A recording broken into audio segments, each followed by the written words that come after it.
des recherches scientifiques sur le succès et qu'il propose le fruit de celle-ci dans le livre « Demandez et vous recevrez ».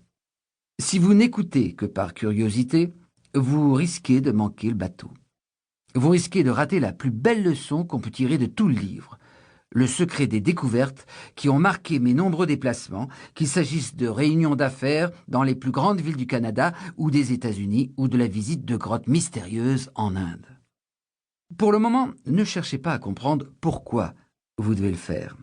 Écrivez simplement 3 questions qui vous hantent à propos de votre vie, de votre succès, de vos avoirs, de vos relations, de ce que vous voulez. Demandez et vous recevrez.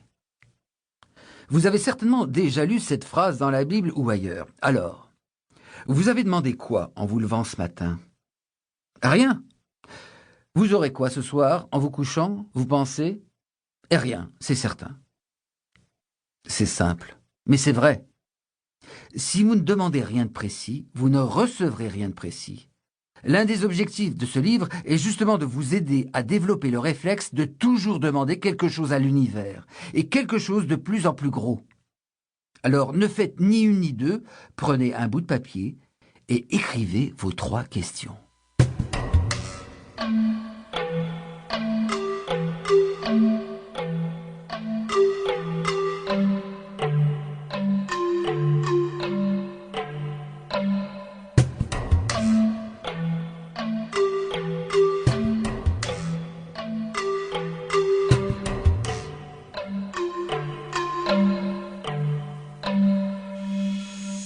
Vous vous émerveillerez en découvrant la puissance d'une phrase aussi simple que « Demandez et vous recevrez ».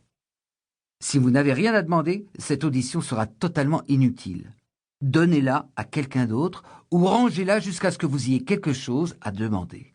Je vous préviens, vous recevrez des réponses à la mesure de vos questions. Pas plus, pas moins. Alors, demandez gros. Pourquoi le succès? Je sais ce que vous voulez savoir. Pourquoi accorder autant d'importance au succès? On entend parler de succès partout, direz-vous. Est-ce là tout ce qui compte dans la vie? Avons-nous vraiment besoin de rechercher sans cesse le succès? Est-ce si important que ça, le succès, dans ma vie? Au fait, que veut dire avoir du succès? Il s'agit là d'excellentes questions. Voici ma réponse. Il est 6 heures. Le réveil sonne. Quand vous avez appuyé 3 fois sur le bouton snooze, une petite voix vous dit que si vous ne vous levez pas maintenant, il vous manquera du temps pour prendre votre douche, déjeuner et sortir les ordures. Les enfants habillés, vous atteignez enfin votre vitesse de croisière. Vous sautez dans la voiture, prenez la route, vous vous battez avec le café qui se renverse sur vos vêtements après que vous avez donné un coup de frein subit pour éviter l'abruti qui vient de vous couper. Une fois au bureau, vous allumez l'ordinateur, puis jetez un coup d'œil rapide aux 47 messages reçus dans la nuit. Comme d'habitude, la moitié d'entre eux sont à caractère pornographique ou encore vous donnent la recette qui permet de devenir riche en quelques jours. Vous consultez votre montre, votre agenda et votre to-do de la journée. Vous commencez à compter les heures qui vous séparent de l'heure du lunch.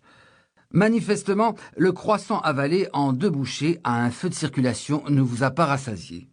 La lecture du journal vous occupe pendant plus d'1 heure et demie. Votre horoscope vous annonce que vous aurez de la chance en amour toute la journée. Enfin, un peu de piquant. Vous faites un petit détour par la salle de bain, histoire de vérifier votre look avant de commencer le travail. Il est 10 heures. Pendant votre heure de lunch, vous courez à la banque, vous vous demandez s'il reste assez d'argent dans votre compte pour le paiement mensuel de votre voiture. Au kiosque à journaux, vous achetez un paquet de cigarettes et ne vous surprenez même plus de son prix qui ne cesse de grimper. Assurément, le gouvernement a bien compris qu'une taxe de plus ou de moins ne changerait pas votre désir de terminer votre sandwich en fumant devant la porte d'entrée de l'édifice où vous travaillez, parce que bien sûr, on ne fume plus à l'intérieur.